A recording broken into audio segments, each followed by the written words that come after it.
क्या मैसेज देंगी ख़ास तौर पे ख़वातीन को जो अपने हक़ के लिए आवाज़ बुलंद नहीं कर पाती और डरती हैं थानों में आने से और थाना पुलिस कल्चर से?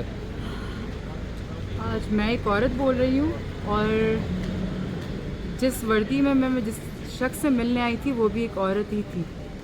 तो मैं कहती हूँ कि अगर एक औरत का दर्द नहीं समझ सकती तो कोई भी नहीं समझ सकता। मैंने जो स्टुपिडिटी दिखाई वो मुझे नहीं लगता कि वो बहादुरी का काम था कि मैंने बाइक को धक्का दिया और मैं बच के वहाँ से निकल गई। वो क्योंकि उसमें मेरा कोई नेमो बदल नहीं था, वो सिर्फ अल्लाह का करम था मुझ पर, अल्लाह का एक हाथ था कि मैं सेफली वहाँ से निकल आई। मुझे नहीं पता कि कौन वहाँ से वो सेफ़ निकल सकता है। तो वो चीज़ स्टंट्स करने की आप लोग को ज़रूरत नहीं है।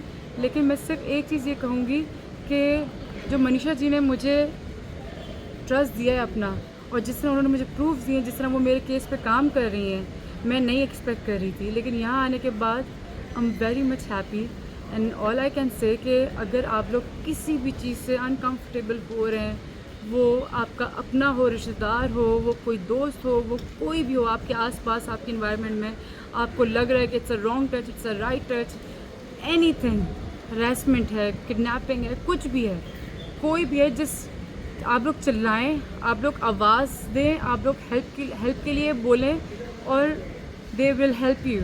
आप यहाँ आए जहाँ मैं खड़ी हूँ। कोई इसमें छोटी बड़ी वाली बात नहीं है कि पुलिस स्टेशन क्यों जाया जा रहा है, क्यों किया जा रहा है ये सब कुछ। अगर ये चीज़ एक तरीका है, एक बाय लॉ एक सही तरीका है, just choose it and just trust them, they will do it and they will prove you, I mean they prove me wrong, they will prove you wrong as well कि ये लोग कुछ नहीं करते। दे विल डू समथिंग, और मुझे guarantee दी गई है कि वो उसको पकड़ेंगे और वो मेरे साथ जस्टिस करेंगे इंशाल्लाह, एंड आई ट्रस्ट देम।